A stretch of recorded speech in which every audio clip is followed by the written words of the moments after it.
Puji Tuhan, selamat sore. Mari hari ini kita akan beribadah kepada Tuhan. Kita akan mendengarkan firman Tuhan. Tapi mari kita berdoa terlebih dahulu. Tuhan Yesus, terima kasih buat setiap kasih-Mu bagi kami Tuhan. Sehingga kami boleh ada hari ini. Semua karena Engkau ya Tuhan Yesus. Dan pada saat hari ini Tuhan, kami akan membaca dan kami akan mendengarkan firman Tuhan. Kau yang tolong kami semua agar kami boleh dapat memahami, kami boleh dapat mengerti setiap apa yang menjadi maksud-Mu dalam hidup kami, dan kami boleh dapat melakukan firman-Mu dalam hidup kami ini. Terima kasih. Kami sambut firman-Mu di dalam nama Tuhan Yesus Kristus. Haleluya. Amin. Di nama Tuhan, saudara-saudaraku, mari kita buka Alkitab kita di dalam Mazmur pasal 27, ayat 1 sampai ayat 8. Mazmur 27 ayat 1 sampai ayat 8. Firman Tuhan katakan, aman dalam perlindungan Allah dari Daud. Tuhan adalah terangku dan keselamatanku. Kepada siapakah aku harus takut? Tuhan adalah benteng hidupku. Terhadap siapakah aku harus gemetar? Ketika penjahat-penjahat menyerang aku untuk memakan dagingku, yakni semua lawanku dan musuhku, mereka sendirilah yang tergelincir dan jatuh. Sekalipun tentara berkemah mengepung aku, tidak takut hatiku. Sekalipun timbul peperangan melawan aku, dalam hal itu pun aku tetap percaya. Satu hal telah kuminta kepada Tuhan, itulah yang kuingini, diam di rumah Tuhan seumur hidupku, menyaksikan kemurahan Tuhan dan menikmati bait-Nya. Sebab Ia melindungi aku dalam pondok-Nya pada waktu bahaya. Ia menyembunyikan aku dalam persembunyian di kemah-Nya. Ia mengangkat aku ke atas gunung batu. Maka sekarang tegaklah kepalaku, mengatasi musuhku sekeliling aku. Dalam kemah-Nya aku mau mempersembahkan korban dengan sorak-sorai. Aku mau menyanyi dan bermazmur bagi Tuhan. Dengarlah Tuhan seruan yang kusampaikan. Kasihanilah aku dan jawablah aku. Hatiku mengikuti firman-Mu, carilah wajahku, maka wajah-Mu ku cari ya Tuhan. Di nama Tuhan, kita tahu bahwa Daud adalah raja yang sangat terkenal. Raja Daud ini menggantikan Raja Saul. Setelah Saul disingkirkan, akhirnya Tuhan mengangkat Daud menjadi raja. Kita tahu juga bahwa Daud diurapi oleh Samuel. Setelah Saul meninggal, Daud meminta petunjuk kepada Tuhan. Daud bertanya kepada Tuhan apa yang harus Daud lakukan ke depannya. Sehingga Tuhan menyertai Daud, Tuhan membimbing Daud untuk ke Hebron dan menjadi raja atas Yehuda dan Yerusalem. Daud alami banyak pertolongan Tuhan. Bahkan sebelum menjadi raja dan sesudah pun menjadi raja, banyak hal yang dialami oleh Daud. Banyak sekali pertolongan Tuhan yang Daud alami. Setelah Saul disingkirkan, Allah mengangkat Daud menjadi raja. Karena tentang Daud, Allah menyatakan bahwa aku telah mendapat Daud bin Isai, seorang yang berkenan di hatiku dan yang melakukan segala kehendakku.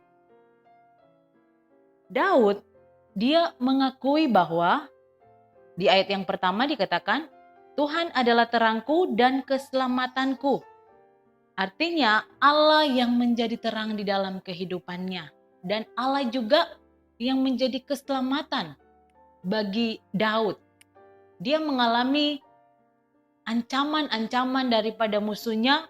Bahkan dia mengalami dalam masa kesesakan, tetapi dia percaya dan dia yakini. Bahkan dia katakan bahwa Tuhan adalah terangku dan keselamatanku. Kepada siapakah aku harus takut?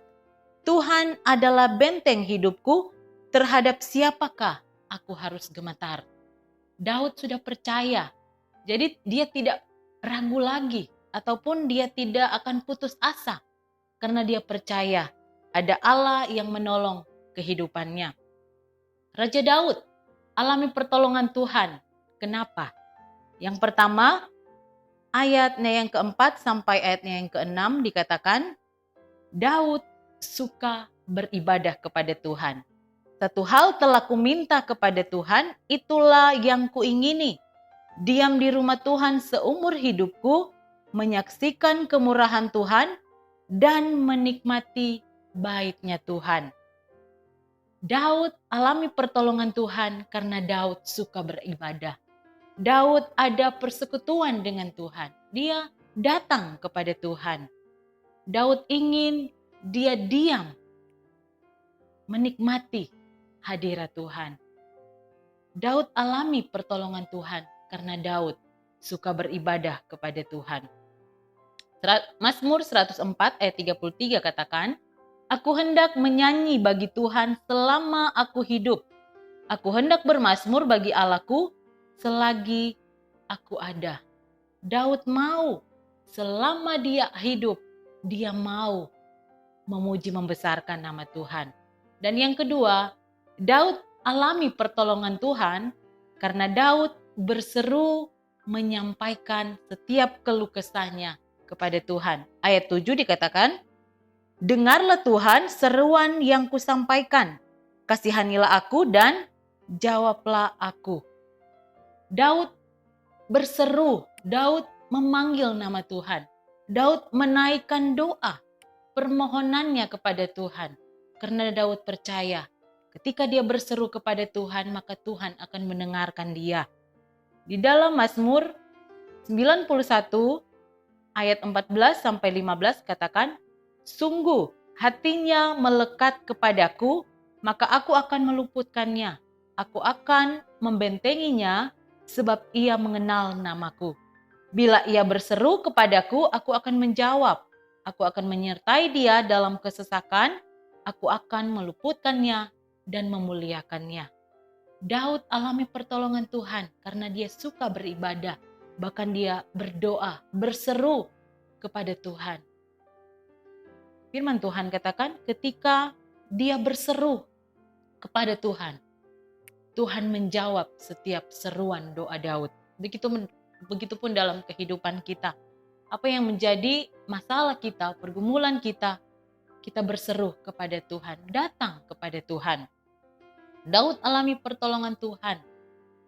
Yang ketiga adalah Daud mencari wajah Tuhan. Ayat 8 dikatakan, Mazmur 27 ayat 8, Hatiku mengikuti firman-Mu, carilah wajahku, maka wajah-Mu ku cari, ya Tuhan. Daud alami pertolongan Tuhan karena Daud mencari Tuhan. Daud datang kepada Tuhan. Daud mau menyerahkan semua apa yang dia gumuli kepada Tuhan sehingga dia mencari Tuhan. Belajar daripada Daud, mari kita mencari Tuhan. Karena selama kita mencari Tuhan, kita hampiri Tuhan, pasti Tuhan akan menjawab setiap seruan doa kita kepada Tuhan. Yesaya 55 ayat 6. Carilah Tuhan selama ia berkenan ditemui, berserulah kepadanya selama ia dekat. Carilah Tuhan. Cari wajah Tuhan. Pasti ketika kita mencari Tuhan, Tuhan tidak akan bersembunyi. Malahan Tuhan akan datang kepada kita menolong kehidupan kita. Dan yang terakhir, Daud alami pertolongan Tuhan karena Daud percaya kepada Tuhan. Ayatnya yang ketiga dan ayatnya yang ke-13. Ayat yang ketiga dikatakan, Sekalipun tentara berkemah mengepung aku, tidak takut hatiku. Sekalipun timbul peperangan melawan aku, dalam hal itu pun aku tetap percaya. Ayat 13, Sesungguhnya aku percaya akan melihat kebaikan Tuhan di negeri orang-orang yang hidup. Sekalipun Daud dikelilingi oleh orang-orang, musuh-musuhnya. Tetapi dia katakan, tidak takut hatiku. Dalam hal itu pun aku percaya. Ini satu keyakinan Daud. Sehingga Tuhan menolong Daud. Mari biar kiranya kita juga punya iman, punya kepercayaan yang penuh kepada Tuhan. Satu kali waktu Daud kembali ke Siklak, dia melihat bahwa Siklak itu terbakar habis. Orang-orang muda, orang-orang tua, perempuan, sampai kepada anak-anak semua ditawan. daerah itu dibakar habis oleh orang-orang Amalek pada saat itu.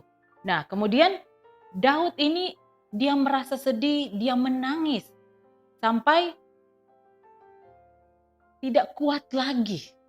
Tetapi yang dia lakukan adalah kita baca di dalam 1 Samuel 30 ayat yang ke-6.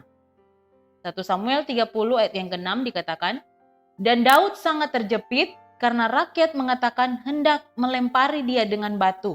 Seluruh rakyat itu telah pedih hati, masing-masing karena anaknya laki-laki dan perempuan. Tetapi Daud menguatkan kepercayaannya kepada Tuhan Allahnya. Di saat keadaan yang terpuruk sekalipun, bahkan istrinya juga ditawan, Siklak dibakar. Orang-orang mau melempari dia dengan batu, tetapi Daud menguatkan kepercayaannya kepada Tuhan. Mari kita semua tetap percaya kepada Tuhan, serahkan semuanya kepada Tuhan, maka Tuhan akan bertindak di dalam kehidupan kita. Mazmur 37 ayat 5 katakan, "Serahkanlah hidupmu kepada Tuhan dan percayalah kepadanya dan Ia akan bertindak." Mari kita percaya kepada Tuhan, kita berharap kepada Tuhan. Serahkan semuanya kepada Tuhan, maka Tuhan akan bertindak dalam kehidupan kita. Daud alami pertolongan Tuhan karena dia suka berdoa, dia suka beribadah, dia mencari Tuhan, bahkan dia percaya kepada Tuhan. Sehingga hasilnya, kita baca ayat yang kedua, "Ketika penjahat-penjahat menyerang aku untuk memakan dagingku, yakni semua lawanku dan musuhku, mereka sendirilah yang tergelincir dan jatuh." Hasilnya, Daud menang. Musuh-musuh Daud tergelincir. Ini yang dialami oleh Daud. Pertolongan Tuhan nyata dalam kehidupan Daud. Oleh sebab itu mari kita semua, kita tetap terus serahkan bawa hidup kita ke dalam tangan Tuhan. Mazmur 121 ayat 1 dan ayat 2 katakan, "Nyanyian siara, aku melayangkan mataku ke gunung-gunung, dari manakah akan datang pertolonganku? Pertolonganku ialah dari Tuhan yang menjadikan langit dan bumi." Mari kita aminkan janji Tuhan. Pertolongan Tuhan nyata bagi kehidupan kita semua. Bukan hanya Daud yang alami pertolongan Tuhan, tetapi ketika kita mau serahkan hidup kita kepada Tuhan, kita tetap percaya bahwa pertolongan kita berasal daripada Tuhan Yesus sendiri. Puji Tuhan, mari kita berdoa. Terima kasih Tuhan buat setiap kebenaran-Mu dalam hidup kami, firman-Mu yang datang dalam hidup kami Tuhan, kami biar kiranya kami boleh terima dan kami boleh amenkan setiap firman-Mu ya Tuhan. Daud Engkau tolong, kami percaya juga Tuhan dan kami yakini bahwa Engkau Allah juga yang menolong setiap kehidupan kami ini Tuhan. Terima kasih buat firman-Mu bahwa kami untuk tetap senantiasa melakukan firman-Mu ya Tuhan. Terima kasih sudah berdoa di dalam nama Tuhan Yesus Kristus. Haleluya. Amin.